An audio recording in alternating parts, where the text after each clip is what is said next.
recortar la plantilla es la solución. Faltan escenas, no hay prevención. Si faltan escenas, no hay prevención.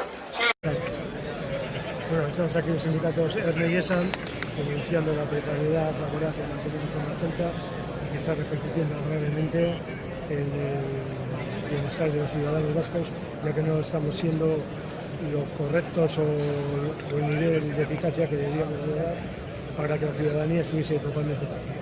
En los últimos años los niveles de delincuencia han crecido ostensiblemente y como sindicatos mayoritarios que representamos el 70% de la plantilla no lo podemos permitir.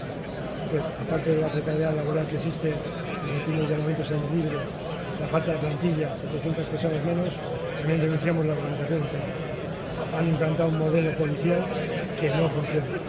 Teníamos durante 30 años un modelo que ha estado funcionando bastante bien. Aquí han venido con nuevas ideas, sobre todo el director de la Ertzaintza, Gervasio Gabilondo, y ha implantado un modelo que nos está llevando al caos, al desastre. Nabaria da, hori argi eta garbi eskutatzen da. Eta gero bestaldetik bai ikusten dugu nolakoa den gaur egun mantentzen dugun estruktura. Onartu ezina da, egunerokoan nabaritzen da, nolakoa den estruktura oker hori, eta hori bideratu egin behar da, eta zuzendu egin behar da.